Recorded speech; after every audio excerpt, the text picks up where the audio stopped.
Agora está gravando. Muito bem, deixa eu colocar aqui.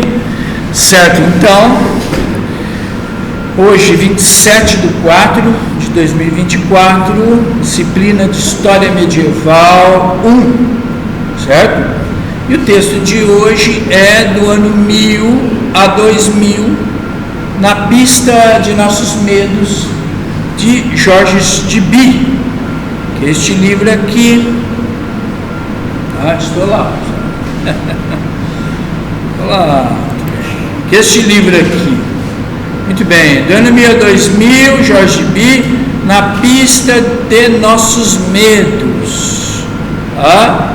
E eu já vou direto, tem uma introdução super sugestiva. Do ano 1000 a 2000, na pista de nossos medos. Esse texto, ele procura fazer uma conexão entre o que foi a Idade Média com os dias de hoje, e nós percebemos que os grandes problemas vivenciados pela sociedade medieval ainda são os nossos problemas, que eles não foram integralmente superados, né? Quais são? Olha só, o medo da miséria, que nós vamos discutir agora. O medo do outro é o medo do estrangeiro, a xenofobia, O medo das epidemias, passamos aí pela Covid-19.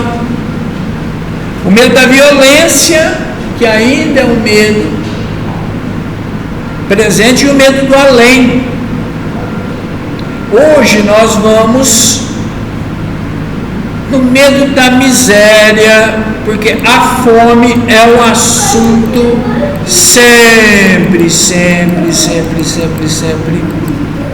em voga, certo? Oh, meu Deus do céu! Aqui, muito bem.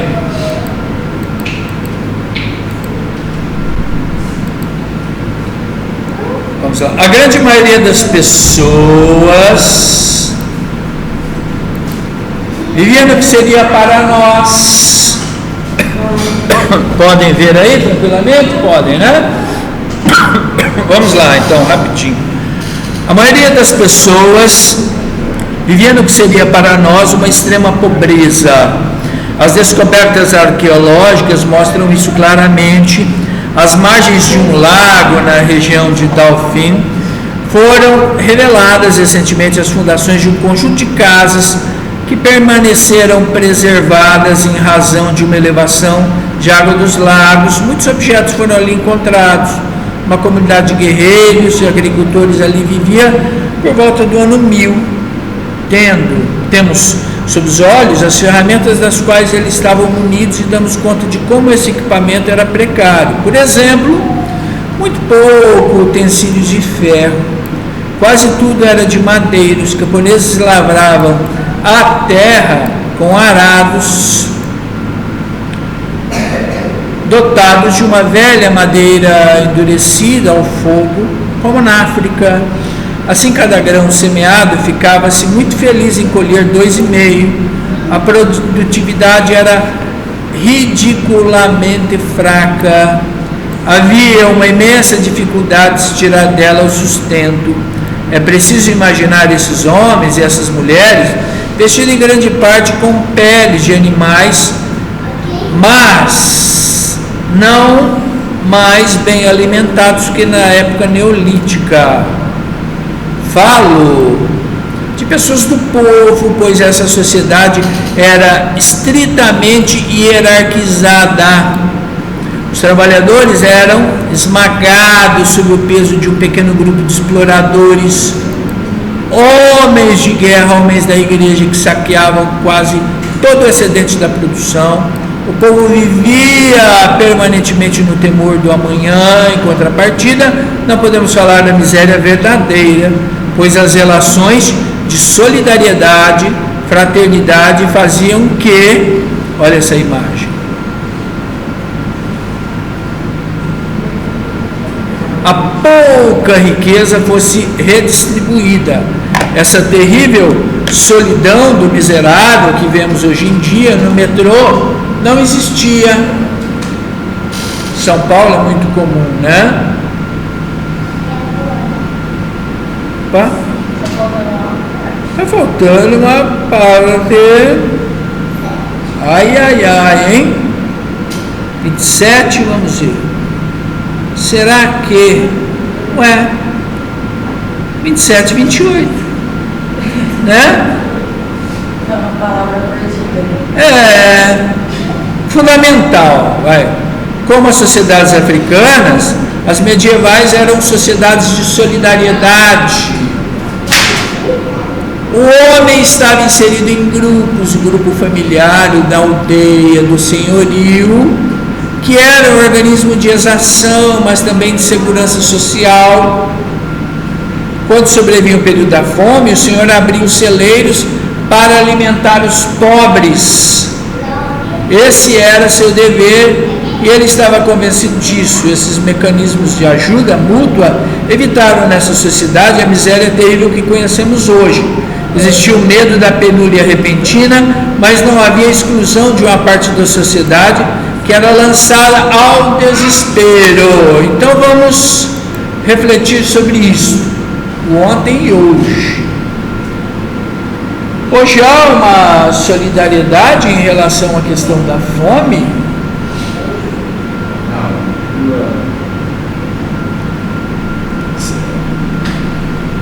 Que é chamado de, como é chamado aqueles que ajudam quem passa fome?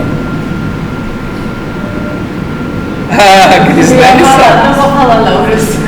Comunistas, né? Olha, Crislene. Comunista, vermelhinho. Tá usando vermelho aí, viu? Seu petista, ó, vermelho aí, viu? Quem tá de vermelho, ó, petista disfarçado. Então, e aí, brincadeiras à parte, por exemplo, figuras como o padre Júlio Lancelot, as pessoas tentam desqualificá-lo, agora estão acusando de pedofilia, né? E não se tem provas em relação a isto, está sob investigação, ou seja, você procura desmoralizar quem é. Esses dias estava lá na feira da, como é que chama aquele bairro? A extensão da Guaicurus lá. Eu estava comendo pastel lá, gostoso, né, com a minha esposa, pastelzinho na hora, tal. Aí chegou um cara assim, disse: paga um sobá para mim? Cara craqueleiro, assim, cara do crack, né, cara fã de uma banda de rock chamado Crack. E aí, o que acontece? Na hora eu parei de comer o pastel assim, tudo bem, pede lá para a moça lá, né? Aí a moça veio meio assim, eu falei, né? Tudo bem, não sei o quê. Minha esposa até falou assim, eu falei, mas então, né? O padre Júlio, aí depois eu fiquei pensando, o padre Júlio Lancelotti alimenta quem? O pessoal da Cracolândia, o pessoal que é envolvido com droga mesmo. Então assim, dá fome, né, a quem tem fome, que é um gesto que, por exemplo, está em desuso. E eu me lembro que recentemente assisti a minissérie do Herbert de Souza. Vocês já ouviram falar do Betinho, do Herbert de Souza? Não? Da música da Elis Regina, o bêbado equilibrista, é o irmão do Enfio, né, que ele fala. Da volta do irmão do Enfio, tanta gente que partiu no rabo de um foguete, chora. A nossa pátria mãe gentil chora Marias e Clarices no solo do Brasil. Já escutaram já? Não? Escutem, da música do Aldir Blanc, gravado pela Elis Regina. Então o irmão Denfio, ele liderou um grande movimento, que é o movimento Brasil Sem Fome. Brasil Sem Fome. Como é que era o movimento do Betinho? Virou uma mania no Brasil, virou uma coisa que, assim, todo mundo passou a doar alimentação. Eles tinham toneladas e toneladas de alimentos, era distribuído às pessoas que tinham fome. O Brasil todo, em 1992, 93, 94, se mobilizou.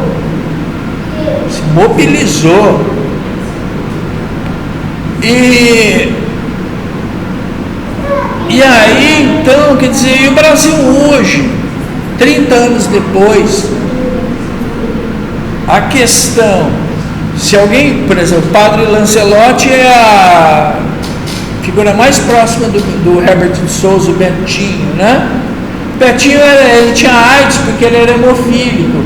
Ele contraiu, numa transfusão de sangue, o vírus HIV logo na época em que, no início dos anos 80, eu me lembro, não tinha, olha, as pessoas nos hospitais reaproveitavam a seringa, juro para vocês, essa ideia do descarte da seringa veio com a AIDS. Então, assim, Herbert Souza, então, era alguém que poderia estar no seu drama ali, hemofílico, contraiu a AIDS, tinha crises, numa época ainda que você não tinha o coquetel de remédios ali só tinha o AZT, né? E foi alguém que realmente fez uma campanha. Então, a questão da fome hoje é um escândalo. Quem fala disso é chamado de comunista. Não, e nós estamos vendo aqui que na Idade Média, que ele está falando aqui, havia uma segurança social. Quando sobrevinha a fome, o Senhor abriu os seus celeiros para alimentar os pobres. Esse era o seu dever. E ele estava convencido disso. Esses mecanismos de ajuda mútua evitaram nessas sociedades a miséria desde que conhecemos hoje. Existia medo da penúria repentina, mas não havia exclusão de uma parte da sociedade que era lançada ao desespero. Cadê hoje as nossas redes de solidariedade? Eu fui por um tempo, eu pensei assim, aquele papo, né, de esquerdista, ou não adianta prestar caridade, né? Mas ao ler o livro da Carolina Maria de Jesus, que é Quarto de Despejo, que vocês têm que ler, todo dia é uma luta. E quando você consegue algo para comer, aquele dia foi um dia vitorioso. É uma luta de todo dia. Todo dia ela saía para catar os ferros, não é assim? Todo dia ela saía para catar ferros, para vender papel velho. Os meninos estão com fome, acordaram com fome hoje. Vamos ver o que eu faço hoje, se eu vendo os ferros, se eu vendo o ferro velho. O deputado tal falou que vai ter um banquete lá, nós vamos lá. Cada dia é um dia. Então é interessante que na Idade Média nós estamos vendo, havia laços de solidariedade, né? Existia laços, segundo George B. E hoje, né? Quer dizer, nós somos muito mais atrasados que na Idade Média. Era gente muito pobre, mas unida. Os mecanismos de solidariedade comuns a todas as sociedades tradicionais desempenhavam plenamente o seu papel. como atualmente na África Negra. Os ricos tinham o dever de dar e o cristianismo estimulava esse dever de ajudar os outros. Essa sociedade era gregária. Homens viviam em bandos. Quando penetramos na vida privada de nossos longínquos ancestrais, percebemos que estavam sempre acompanhados, dormiam em grande número no mesmo leito, mas não havia paredes de verdade no interior das casas, apenas cortinados. Eles jamais saíam sozinhos, desconfiava-se daqueles que o faziam, eram loucos ou criminosos. Viver assim é difícil, mas também muito consolador. Esses eremitas que penetravam a floresta para espiar seus pecados eram considerados santos, porque isolar-se era um ato de coragem absolutamente excepcional. Então, uma sociedade gregária. Esse individualismo burguês, essa coisa que nós encontramos muito hoje na sociedade atual, na atualidade, era algo que não ocorria muito.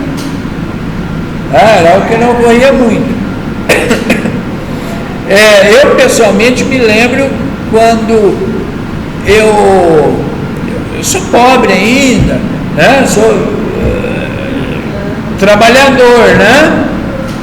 Talvez eu tenha uma coisinha a mais, talvez eu more um pouco melhor, já, né? Tenho alguma coisa a mais, né? Mas que não me faz rico, né? Me mantém na pobreza. Mas eu alcei um extrato social que é a classe média, né? A classe média não é solidária. Quando eu era um operário, quando eu era um servente de pedreiro, os lugares onde eu vivia, as pessoas eram muito mais solidárias. Muito mais solidárias. Mas eu procuro manter essa solidariedade, porque... mas veja, um relato pessoal dizendo que hoje, principalmente com o advento burguês e tudo mais, há um certo individualismo, coisa que não ocorria durante a Idade Média, né? Coisa que não ocorria. Quer dizer, quando você ascende socialmente, a vida é mais solitária, né? A vida é mais solitária. Não é gregário, né? Mas aqui você vê que em todas as instâncias da vida existe uma agregação. Vamos lá. Conservamos a narrativa de uma crise de fome que ocorreu em 1033 na Borgonha, muito célebre entre os historiadores, pois foi descoberta e explicada por um cronista, um monge da congregação de Cluny. No início, diz ele, houve intempéries excepcionais, tinha chovido tanto que não se pôde semear nem lavrar a terra, de tal modo que a colheita foi péssima. Havia-se guardado um pouco de grãos para sementes, mas no ano seguinte é a mesma coisa, chuva, chuva, chuva. E no terceiro ano mais nada. Então diz ele, foi assustador, comia-se qualquer coisa. Quando se comeram as ervas, os cactos, quando se acabou de comer as aves, os insetos, as serpentes, então quanto a ele, as pessoas puseram-se a comer a terra, e depois comeram-se umas às outras. Desenterravam os mortos para comê-los. Acho que ele exagera. Eu acho que não. Eu acho que não. Porque se vocês verem lá um filme que saiu na Netflix agora, do pessoal que sofreu um acidente nos Andes e que ficou na Sociedade da Neve, né? Chegou uma hora que eles começaram a comer os cadáveres. E é compreensível, por mais repugnante que possa ser, né? Quem passou a fome extrema já me disse que, poxa, você, né? Já vê celular um belo de um pedaço de bolo, assim. Você vê as coisas assim.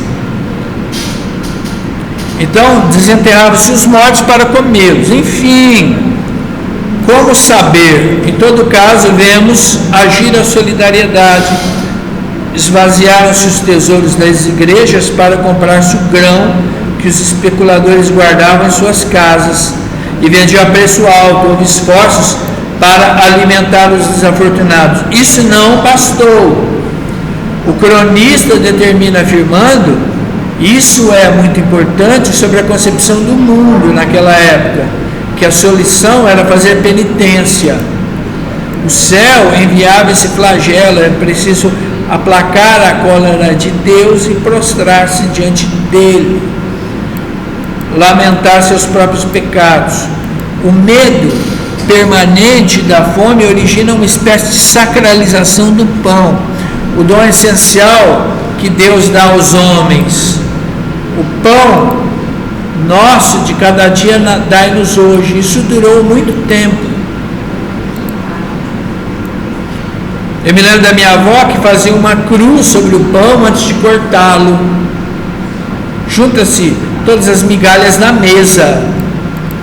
Teria parecido impensável e vergonhoso colocar o pão dormido na lixeira ou lançá-lo aos pássaros. Na Idade Média e também no campo, há 100 anos, esses gestos teriam sido vistos como um sacrilégio, no sentido próprio do termo. Nós ainda vivemos durante a última guerra esse medo da falta de alimento, né? Restos de coer, restaurantes do coração, é isso. É efetivamente a tomar de consciência de que há pessoas que morrem de fome e que amanhã podemos estar em seu lugar. Essa questão é uma questão hoje tão tabu que, por exemplo, no estado de São Paulo, há um projeto do governo do estado de restaurantes populares que chama Bom Prato,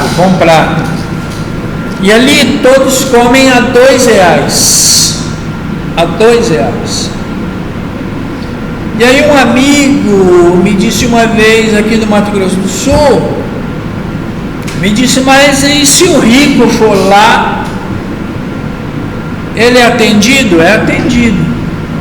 Ué, mas como? Se o rico é atendido, igualmente pode ir lá pagar e pegar um prato de comida. Assim como o pobre. Como assim? Não deveria deixar o rico, porque o rico tem dinheiro. Mas se vocês analisarem, é uma visão de cidadania, porque independe de quem, independe da renda, parte do pressuposto que todos são cidadãos. Então o que é um direito, não é uma concessão, é um direito. A gente entende muito a política pública, a gente não entende como um direito muitas vezes, nós entendemos como algo que está sendo concedido. Por exemplo, vocês estarem aqui é um direito, não é algo que nós estamos concedendo a vocês, nós não estamos fazendo um favor. Isto aqui é política pública, estamos exercendo ela agora, exatamente agora. Então, assim, essa experiência do Bom Prato nos mostra como as pessoas imaginam que venha a ser uma política pública de combate à fome. Tem que ser só para o pobre. O rico não tem direito. Mas a visão, ela é universalista, né? Ela pensa na perspectiva de um direito, que é um direito de todos. Tem a comida de qualidade, não é uma comida ruim, viu? A gente tinha aqui também. Tinha? Aqui teve. Eu passei minha infância toda, até meus 16 anos eu morei e fui criada na região do Dom Antônio. Não sei se professor da UF falou sobre o Praça bem mais grande, é uma das regiões bastante festas que tem aqui dentro de Campo Grande. Lá tinha, eu acho que até 2000, eu lembro que eu era muito criança, a gente ia, era R$1. R$1. Eu acho que até 2007, por aí eu acho que ainda tinha, porque eu lembro que lá, assim. Eu penso que, eu não sei porque o Alckmin, que é vice-presidente, isso foi na gestão do Alckmin, que é vice-presidente da República, não colocou essa perspectiva, né? Mas eu me lembrei agora que eu pago todo mês do meu cartão de crédito descontado, como é que é? Cozinha Popular, do Movimento dos Trabalhadores Sem Teto. Todo mês o meu cartão é descontado R$17. Tem lá, né? Então, eu lembrei disso agora, né? Tinha esquecido até. Mas, então a questão do combate à fome não é uma questão socialista, não é uma questão petista, é uma questão, veja, eu não vou dizer nem religiosa, é uma questão humana. Questão humana, de gesto de solidariedade, laços de solidariedade, né? Que o texto evidencia que existia durante a Idade Média. Você acha interessante que a solidariedade hoje em dia ela é mais praticada por quem está na miséria, justamente, do que pelos mais ricos, como está no texto? Por que houve essa mudança? Porque a sociedade contemporânea, ela opera sob os laços da individualização, da competição. A grama do meu vizinho é mais verde, o carro do meu vizinho é melhor. E aí eu me lembro também que ali no meu quarteirão nós criamos um grupo de vizinhos que se ajudam mutuamente. Nós sempre estamos ajudando um ao outro. Fizemos um grupo de WhatsApp, né? O vizinho já me ajudou, todo mundo se ajudou ali já. Isso é interessante, porque quando eu penso que a grama do meu vizinho é mais verdinha, o carro do meu vizinho é mais bonito, a vida do meu vizinho, cria essa coisa de competição. Se você fala, não, todos nós somos irmãos, todos nós somos iguais, o gesto de solidariedade, né? Nós podemos nos ajudar, aí você elimina a competição. Acho que aqui no MS isso não é tão claro, mas quando você vai para São Paulo, por exemplo, o estado de São Paulo, ou a região sul-sudeste, isso tá assim, é gritante. Ninguém tem empatia, tá? Existe a indiferença. Então é por isso, porque a sociedade contemporânea, como eu falei na primeira aula, nós vivemos um momento de desencanto, de coisificação do ser humano, da perda de condição humana, da morte do indivíduo. O indivíduo morreu na contemporaneidade. Como assim o indivíduo morreu? O indivíduo capaz de repensar sobre si, pensar sobre o outro, pensar sobre a comunidade. O indivíduo que não tem a capacidade de parar para ver o sol se pôr ou o sol nascer, contemplar o tempo, contemplar a natureza, ver o outro, ver a si. É o que está correndo atrás da sobrevivência. Está correndo atrás da sobrevivência, mas que compete muito, tá? Muito competitivo. Então, por isso, a exaltação dos valores individualistas é quando você recrimina aquelas pessoas que oportunizam o acesso à comida, ao alimento, né? Professor, nesse contexto, a gente tinha um shopping de cultura muito grande ao meu redor. Eu, por exemplo, eu sou criada não. Meu pai é nordestino, ele tem história de vida totalmente triste, passou muita fome, teve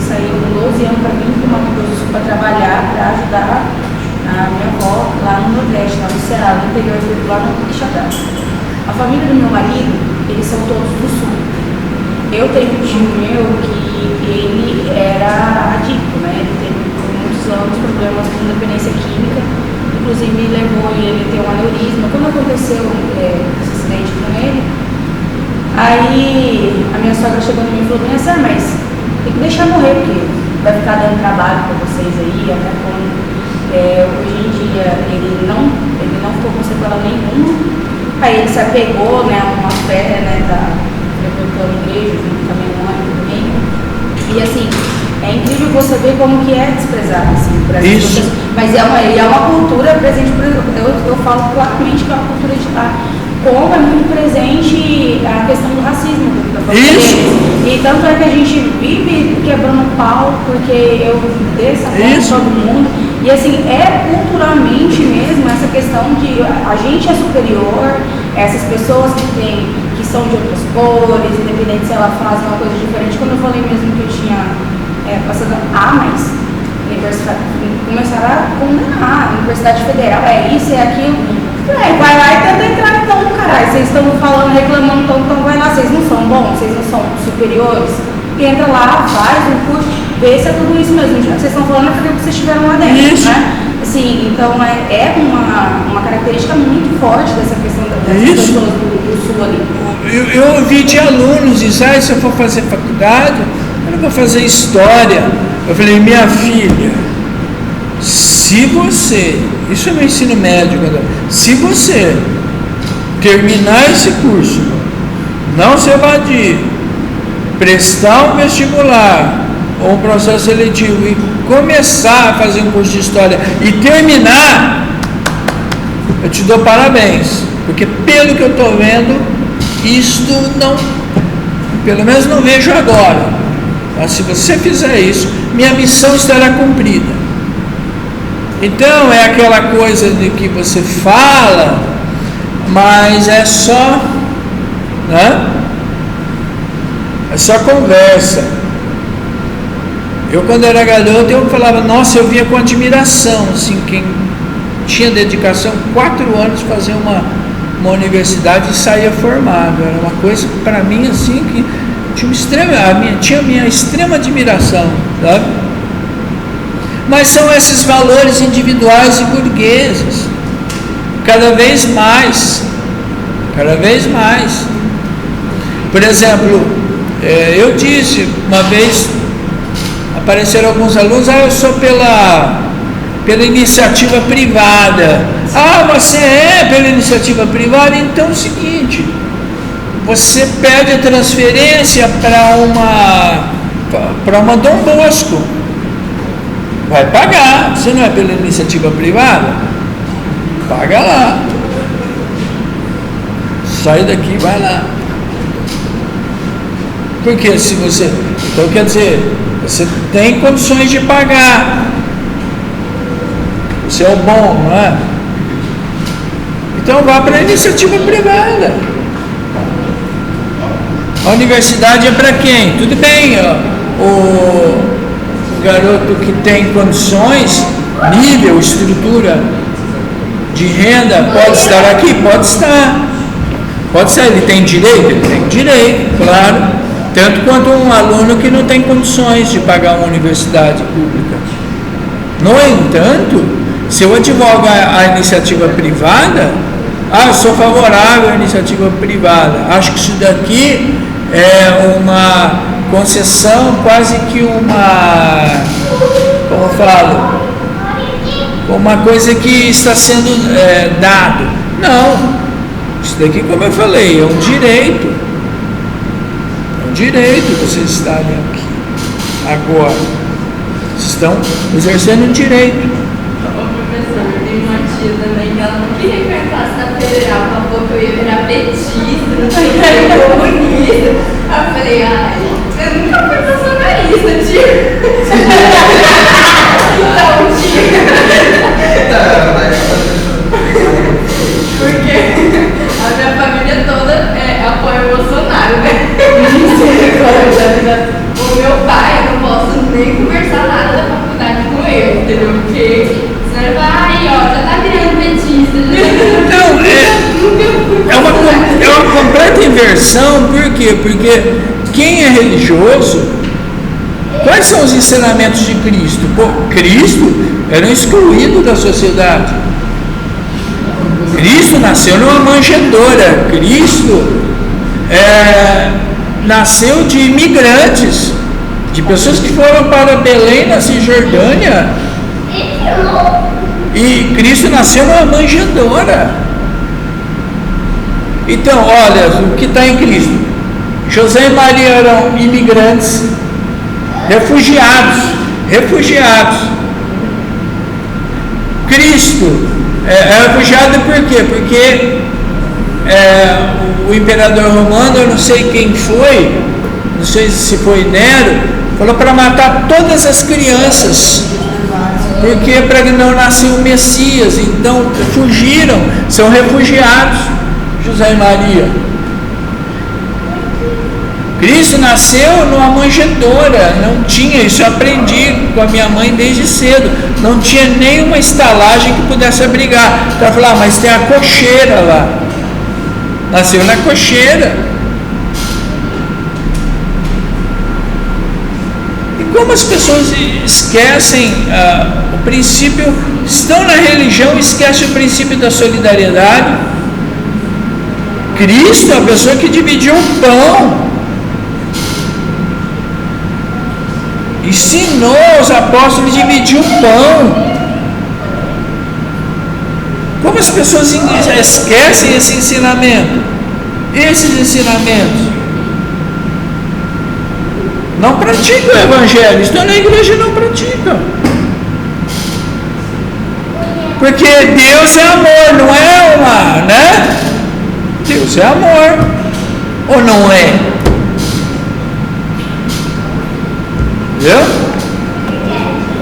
Eu tenho um meme que é assim, um cara que eu acho que está fazendo uma reconstituição de Cristo assim, aí ele assim, com a coroa de espinhos, com a túnica, tudo, e o policial revistando ele rindo pra câmera assim. Ele rindo pra câmera. Então até, né, revistando o homem.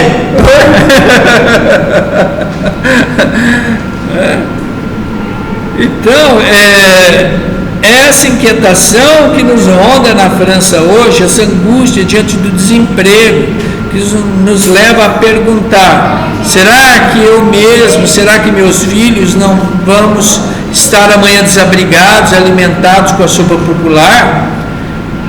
Esse medo da privação oprimia até o ventre os homens do século XI. Penso que ele não parou de torturá-los ao longo dos tempos, tem até hoje. Acredito, entretanto, que se tinha muito mais confiança na solidariedade ontem do que hoje, infinitamente mais. Sempre existiram egoístas, pessoas que guardam coisas para si, é evidente, mas penso que a confiança no gesto natural de solidariedade, de partilha, estava ancorada no espírito dos homens daquele tempo. Estou convencido disso.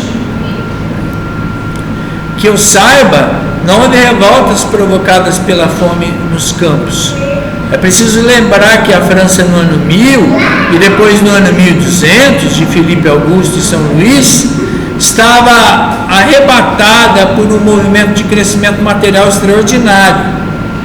Os ferreiros haviam se espalhado pelas aldeias no século XI, relhas de ferro eram forjadas em todos os lugares, assim a produtividade das terras cresceu consideravelmente.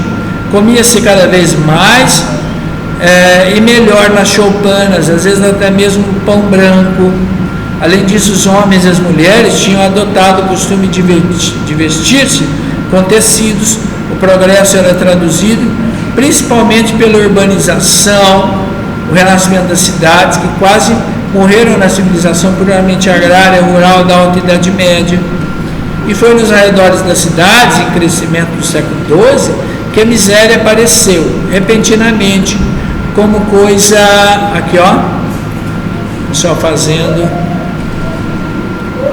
Isso era consequência da migração dos camponeses para a cidade. Na periferia, onde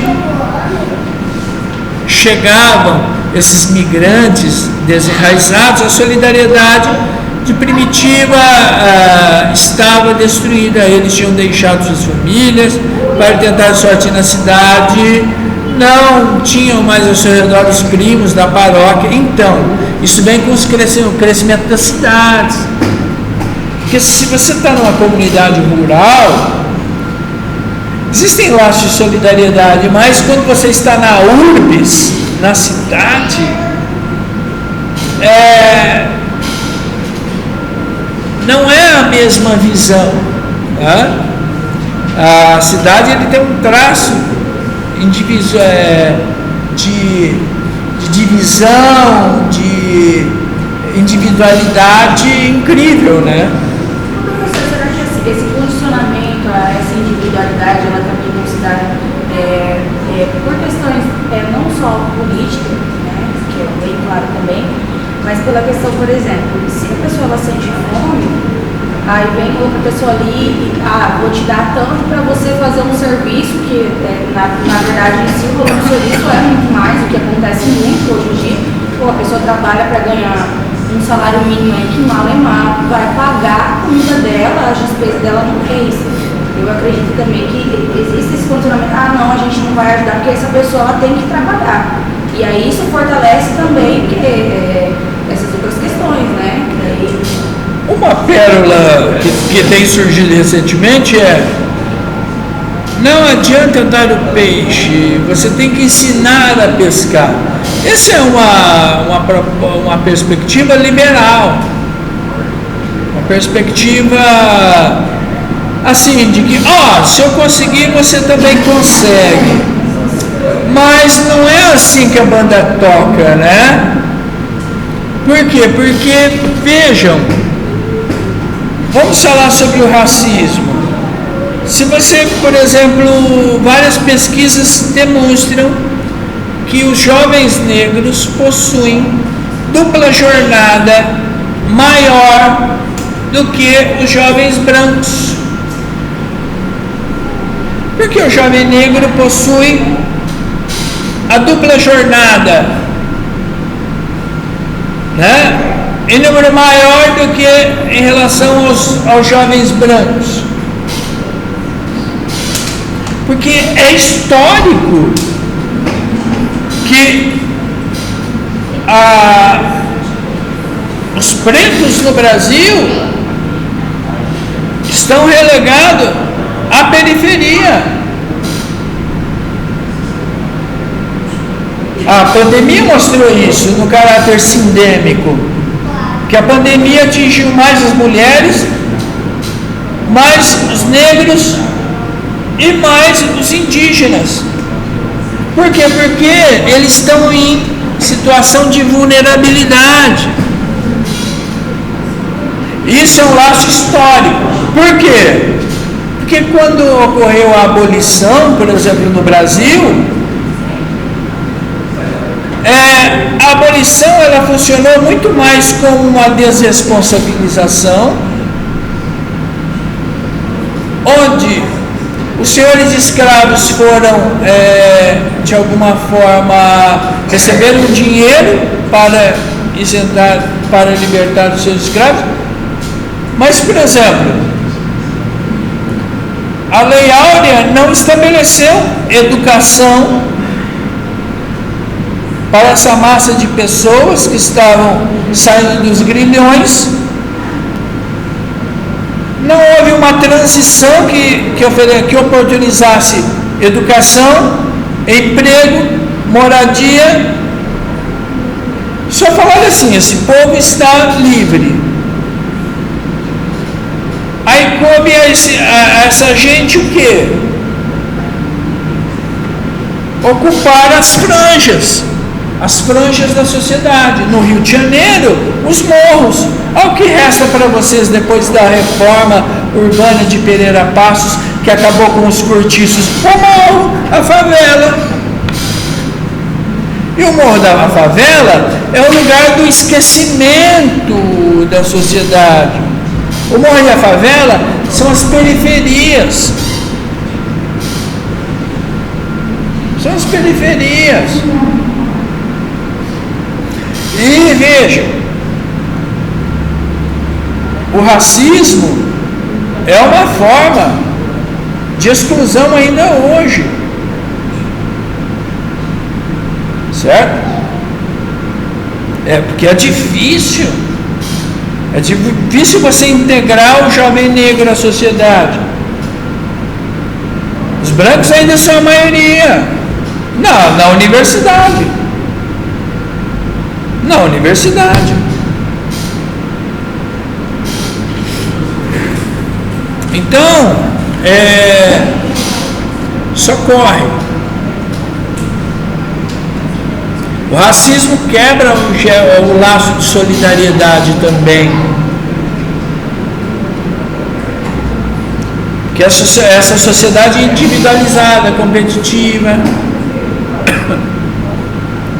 O que distinguia as pessoas pela cor da pele? O laço, o termo raça, ele foi criado para estabelecer uma distinção social, para estabelecer uma hierarquia e uma sociedade cortesã de pessoas que não eram avessas ao trabalho. Alguém tinha que trabalhar. Então, no processo de colonização do Brasil, a introdução do trabalho das pessoas de origem africana que foram escravizadas. Bom, a sua miséria provocou um rápido desenvolvimento de instituições de caridades e albergues. Foram criados para abrigá-los. Santas casas, como aquelas de Paris, formaram-se as confrarias, as associações de socorro mútuo, reconstituindo uma malha de solidariedade nos novos bairros. É nesse momento, ao final do século XII, que aparece São Francisco de Assis, homem que encarna uma transformação radical no cristianismo. Francisco quis viver humildemente como os pobres. A história de São Francisco de Assis é uma história... falando em racismo,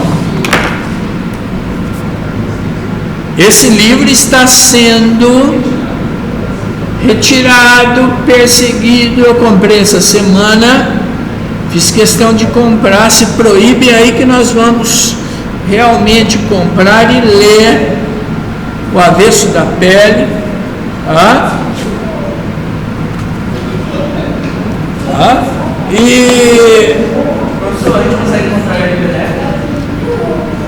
Olha, eu vou ver se eu faço porque agora tem uns programinhas, né? Dá um pouquinho de trabalho, que você tem que ir fotografando, depois você junta os PDFs, né?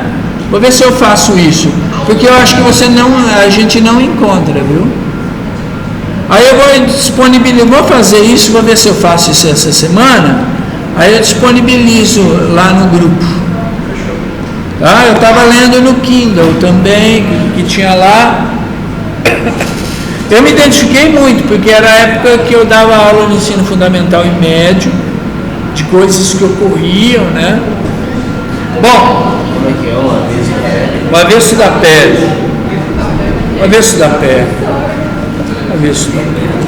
Bom, os novos religiosos não queriam mais ser alçados ao topo da hierarquia como padres e monges. Era na civilização rural, simples e calma do século XI. O São Francisco de Assis, quem ele era? Ele era um jovem burguês. O pai dele era um mercador da cidade de Assis, na Itália. E ele era um jovem, um boizinho. E as famílias burguesas, para criar laços com a nobreza e para, de alguma forma, se colocar socialmente superior, cediam seus filhos às cruzadas. Então, Francisco de Assis foi um cruzado. E quando ele combate, eu não sei exatamente em qual região, se ele chegou até em Jerusalém, mas ele volta transformado pelos horrores da guerra. Ele volta completamente mudado. E ele volta, o Francisco, desapegado, completamente desapegado. E ele começa a conversar com os animais, né? Eu vou mandar para vocês, para assistir ao longo da semana, um filme lindíssimo do Franco Zeffirelli, chamado Irmão Sol, Irmão Lua, que é a história de São Francisco de Assis, mas aparece a Santa Clara também no filme. Tem uma hora que o Francisco de Assis está no campo e ele fala para Santa Clara, né, que não era Santa Clara ainda, ele fala: estão me chamando de louco, porque eu converso com os animais, né? E ela fala para ele, falou: não, você não é louco. Isso não é um sinal de loucura. Professor, qual que é o conceito de cruzadas? Qual que é o conceito de cruzadas? Cruzadas são expedições militares que foram criadas não só pela igreja, mas que eram formadas por nobres que eram adestrados na arte da guerra. E existiam dois tipos de cruzados: os hospitalários, que cuidavam, que eram faziam a benemerência, eram benfeitores dos hospitais, e havia os templários, que cuidavam dos templos, das igrejas, da manutenção das igrejas. Então eram expedições de guerreiros nobres, né? Cujo objetivo era a libertação, entre aspas, de Jerusalém, a conquista de Jerusalém sobre a égide cristã, né? E os cruzados estiveram ali no final do século XI e foi até o século XIV, século XV, por aí. Foram 300, 400 anos de expedições militares, né? Então, Francisco volta mudado, e ele está nos campos, conversando com os animais, ajudando os pobres, que o pai dele vê isso como uma aberração, tenta mandá-lo para um sanatório, e ele então rompe com seu pai e vai viver como um mendigo, mas aí sempre passando uma mensagem. Tem uma viagem que ele faz a Roma, e que eu não sei se aconteceu, ele chega e quer falar com o Papa. Depois de muito custo, ele consegue falar com o Papa. O Papa, no momento, o pessoal exclui ele assim, e o Papa tem uma coisa e fala: não, quero conversar com ele. E aí ele vem, e o que ele fala, vocês vão ver no filme, ele fala para o Papa: por que os passarinhos sobrevivem, não precisam mais do que o que a natureza nos dá? Então nós, homens, devemos também. Ou seja, o que ele queria falar? Não ter luxo, riqueza, opulência, dar a comer para que não falte a ninguém. E aí então Francisco se une a vários jovens, e aí eles fazem uma espécie de um mosteiro, de uma ordem franciscana. Geralmente os franciscanos, como é o Papa Francisco I, né? O Papa argentino, eles são muito devotados à questão, ao combate à miséria, à fome, né? Dar de comer a quem tem fome, entendeu? Isso é muito algo muito franciscano, entendeu? Tanto que o Papa Francisco I, ele almoça toda semana com os pobres no Vaticano. Ele lava os pés dos moradores de rua e beija os pés, o Papa, o nosso Papa. Ele fez com que a igreja reconhecesse os abusos que os padres cometeram em relação. E ele é odiado por muita gente dentro do Vaticano, Papa Francisco I, mas é um Papa que tem uma lição assim de humildade, sabe? De humildade. Foi o primeiro Papa a falar que os gays, a comunidade LGBT também são filhos de Deus, embora não tenha autorizado o casamento entre pessoas do mesmo sexo. Eu até aí entendo, seria demais esperar de um Papa, de uma instituição tão conservadora isso, né? Mas eu acho que é um avanço, só ele falar que também são filhos de Deus, isso na religião significa muita coisa, tá? Então vamos lá. Os novos religiosos não queriam ser mais alçados ao topo da hierarquia, como padres e os monges o eram na civilização rural simples e calma do século XI. Ocorreu uma verdadeira reformulação do cristianismo diante dos novos problemas criados por uma espécie de efervescência da miséria. Um historiador italiano dizia que a história do cristianismo é dominada por duas figuras, a de Jesus e a de Francisco de Assis. Este último é como que um símbolo e uma grande testemunha. É verdade que o cristianismo muda radicalmente depois de 1200. Antes, ele era, para a maioria das pessoas, um conjunto de ritos e cerimônias conduzidas por homens, instalados muito confortavelmente, convencidos de dominar toda a sociedade, que outros fiéis de longe olhavam cantar junto às orações e os hinos. Depois, os homens de Deus conclamaram as imagens, né?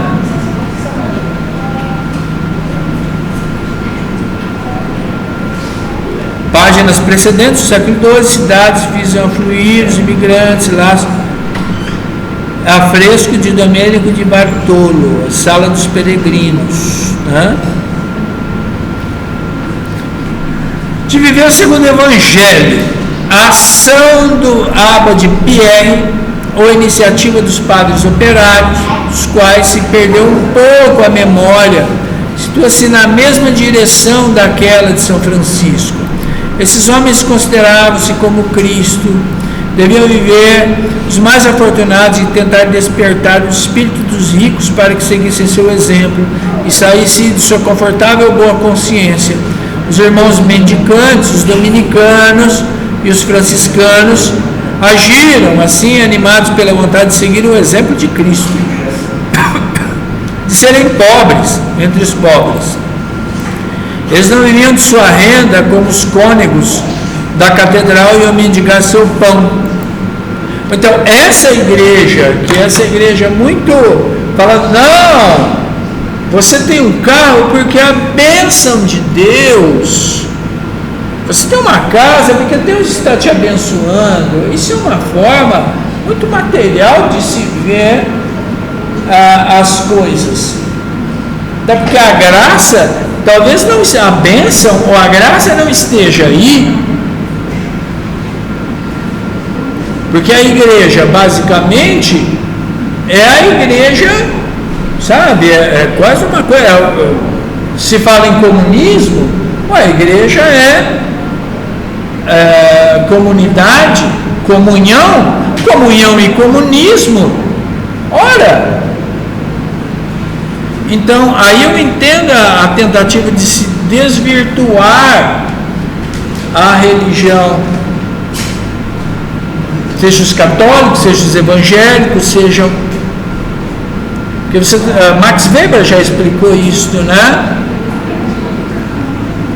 a teoria weberiana.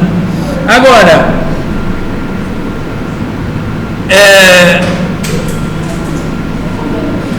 o exemplo é um exemplo de humildade. Já está Jesus na manjedoura, já um sinal claro. Quando Cristo, tomado de ira,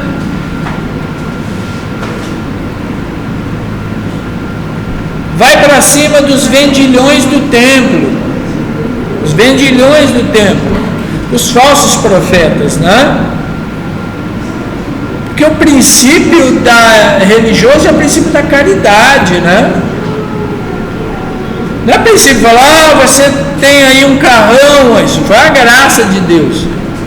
Não, a graça de Deus não está aí. Aí Deus não trabalha não. Então, você que não trabalha não para ver, né? É aquela piadinha que já está batida, né? O cara fica esperando a bênção divina, aí sempre vem alguém, né? Como é que é? Ele está no mar assim, aí vem um cara no transatlântico e fala assim, não, vem aí, coloca o bote, não, Cristo vai me salvar. Aí vem um cara com um barquinho, joga, não, venha, né? Não, Cristo vai me salvar. Aí o cara se afoga, né? Chega lá em cima, pô, você não me salvou? Eu falei, cara, eu mandei um transatlântico, mandei um barquinho, né? Você não pegou? É com você. Ou então, trabalhava para ganhá-lo. Eles nada possuíam, nada queriam possuir. No início, os franciscanos e os dominicanos eram também indivíduos sem domicílio fixo. Quando foram obrigados a viver em mosteiros, eles os construíram nos arrabaldes, os mais próximos da miséria. Descobrir a miséria verdadeira fez surgir, portanto, novas maneiras de viverem a sua religião.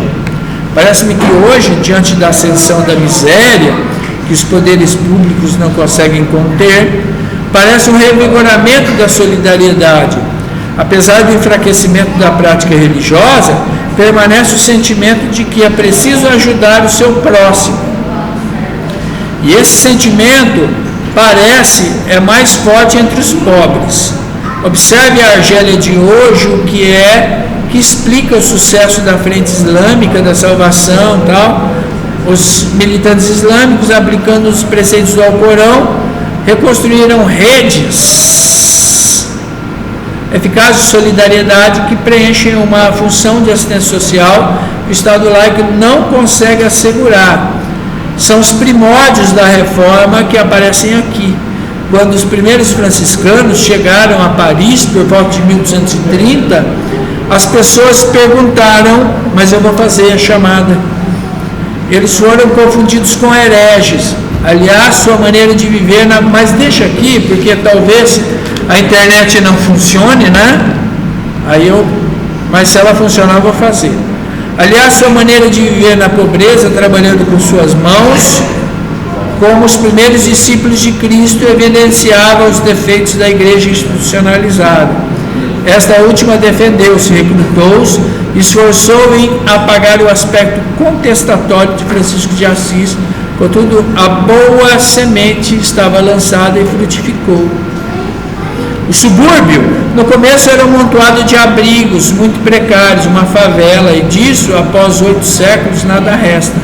Os arqueólogos não encontram seus vestígios. O historiador tem, portanto, de imaginar, e ele tem esse direito, ele vê a vida dessa gente como a dos habitantes das favelas do Rio de Janeiro. De onde provinham? Vinham do campo circundante, empurrados para fora de suas terras pelo crescimento demográfico, que foi o motor essencial do progresso fantástico de que falava pouco, uma demografia comparável àquela dos países mais prolíficos do terceiro mundo atual, com taxas de mortalidade infantil muito elevados. Um quarto das crianças morriam antes dos 5 anos e outro quarto antes da puberdade, mas apesar de tudo, os nascimentos eram tão numerosos que havia crescimento de população. Os indivíduos que tinham atravessado os perigos da infância e da adolescência eram resistentes. Desde algum tempo, historiadores da Idade Média reconsideraram a ideia de que os homens daquela época morriam cedo. Escavando cemitérios, encontravam esqueletos, muitos dos quais são de idosos. Olha só, cidade medieval.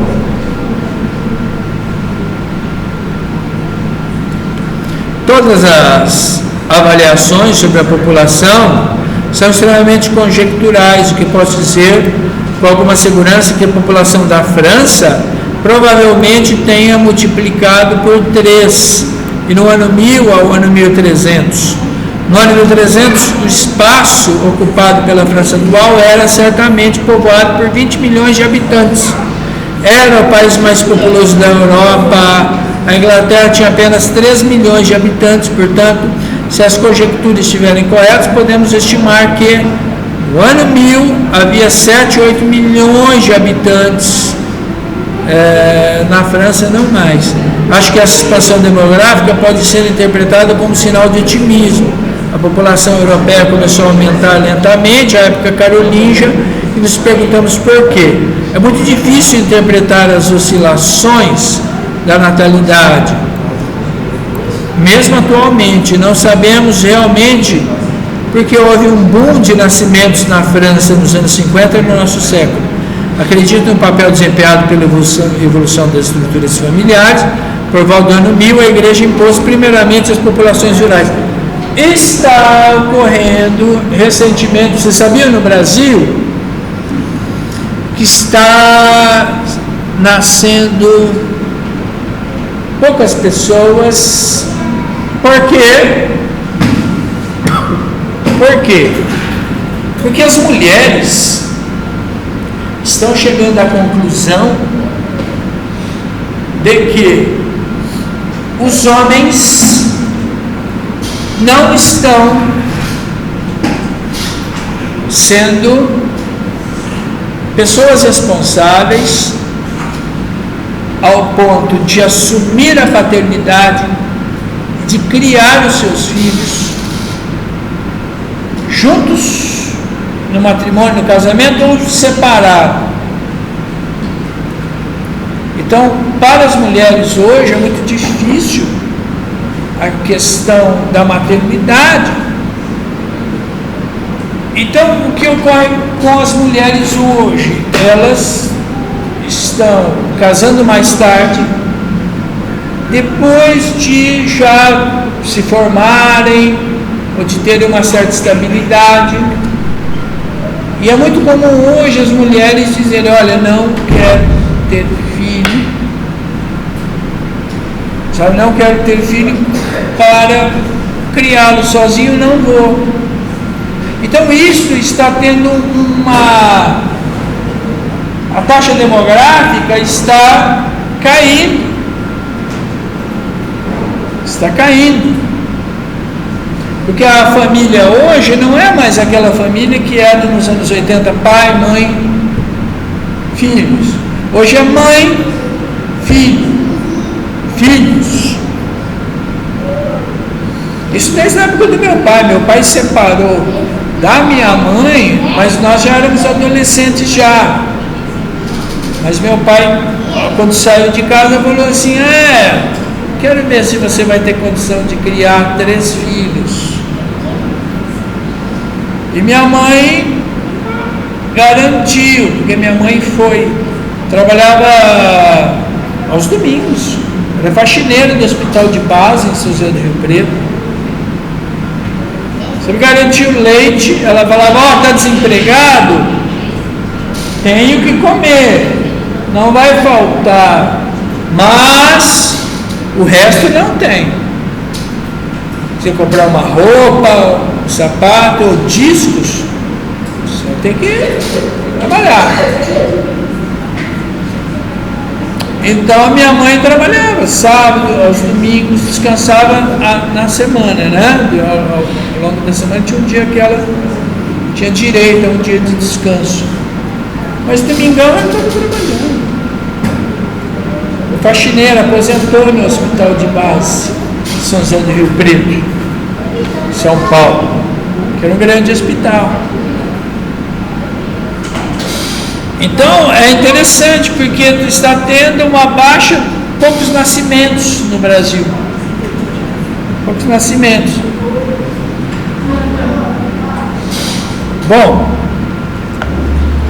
depois, a aristocracia, a monogamia e a exogamia, isto é, possuir uma só mulher e não esposar primas e irmãs, assim se construiu um ambiente estável, o lar em que as crianças eram bem mais educadas e protegidas.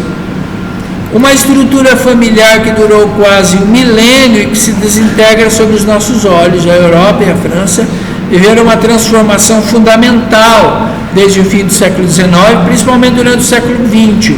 As relações de parentesco, as velhas estruturas matrimoniais, o casamento antiga, o casamento dos meus pais, o meu, tudo isso foi questionado. É ao mesmo tempo apenas a civilização ocidental, e pela primeira vez as origens da espécie, a mulher, deixou de ser considerada como ser inferior e necessariamente submissa ao homem. É interessante que a família, ela vem mudando. Agora é pai, filho, mãe, filho. E as definições, por exemplo, os assistentes sociais, eles precisam dessas novas definições, porque o assistente social, por exemplo, é o mediador, tá? Entre as políticas públicas e o cidadão. Ele faz esse meio. Então, para os assistentes sociais hoje, família é um conjunto de pessoas que vivem juntos, não necessariamente laços de consanguinidade. Pode ser um conjunto de amigos que formam uma família, pai, filho, mãe, filho, mãe, filho, ou pai e filho e filhos, certo? Então tem mudado. A ideia da tradicional família brasileira não é mais a questão de pai, mãe e filhos, tá? Isso tem mudado, inclusive para efeitos de políticas públicas. Tá? Mas uma mulher só, fora de sua casa, era prostituta ou louca. Tá?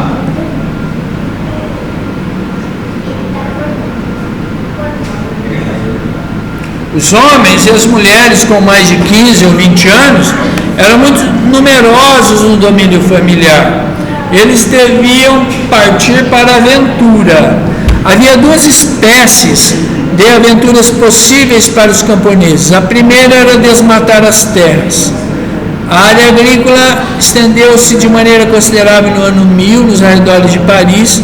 Eram cobertos de florestas. A grande floresta de Yvelines ia do bosque de Bolonha a Rambouillet.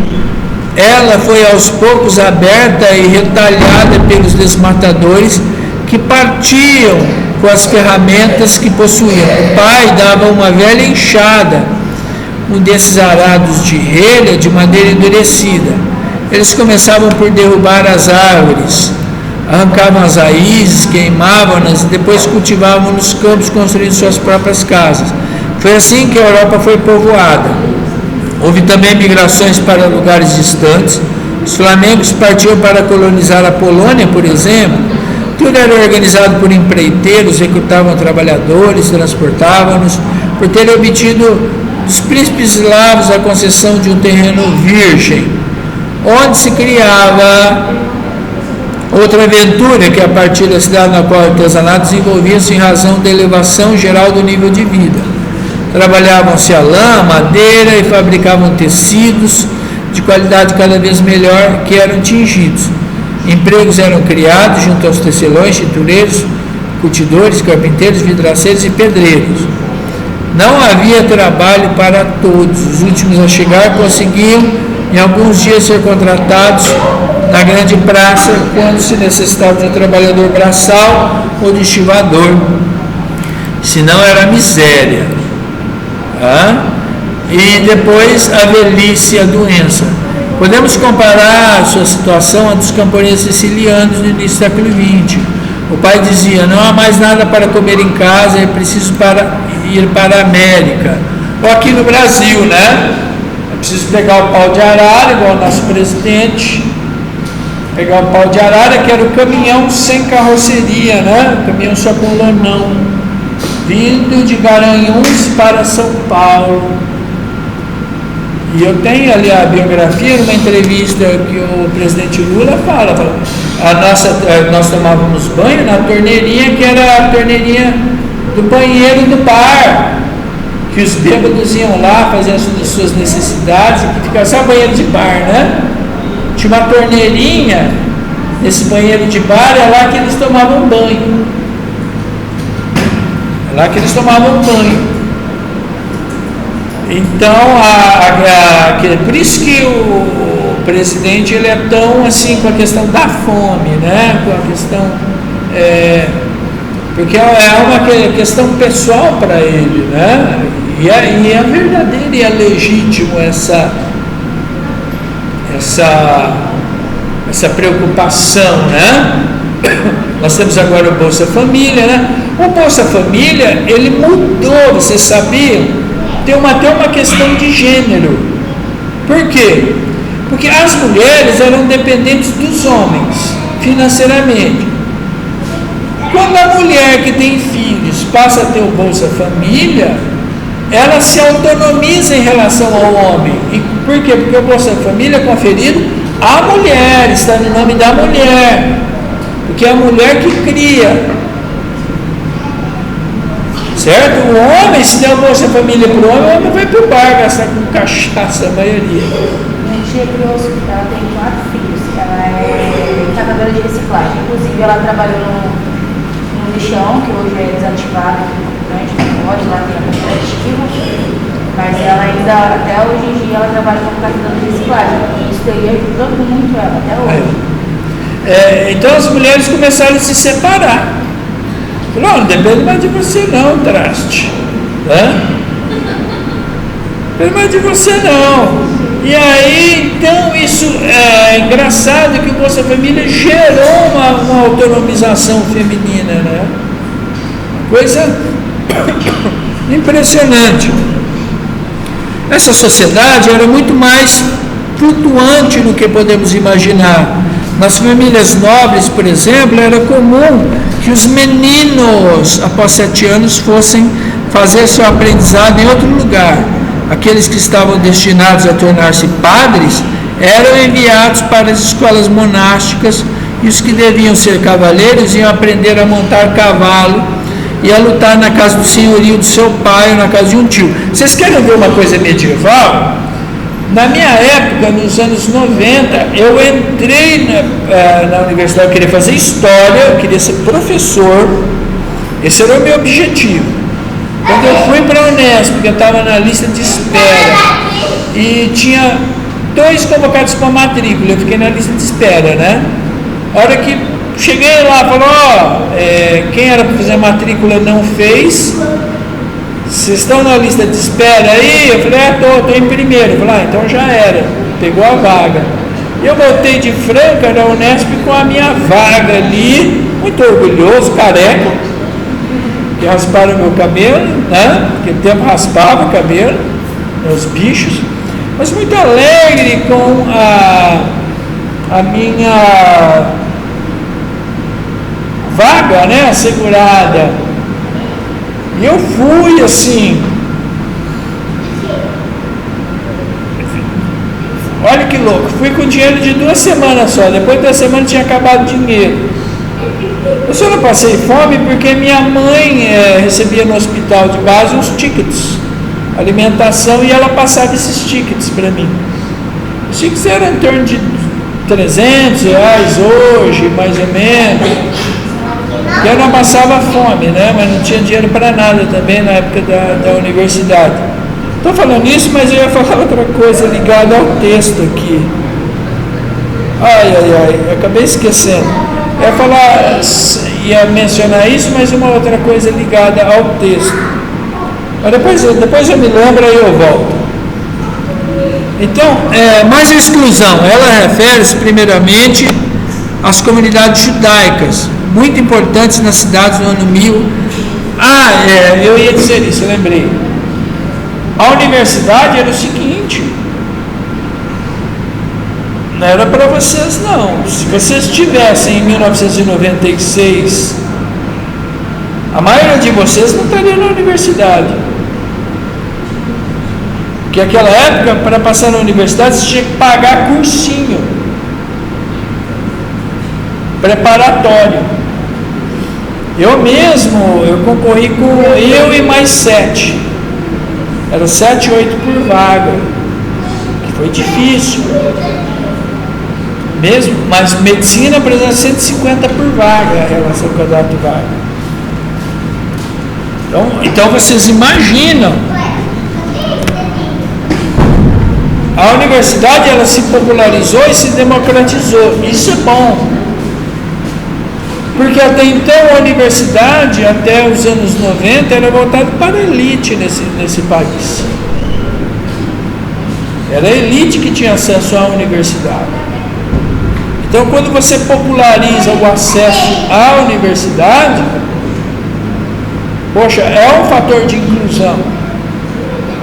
É um fator de inclusão.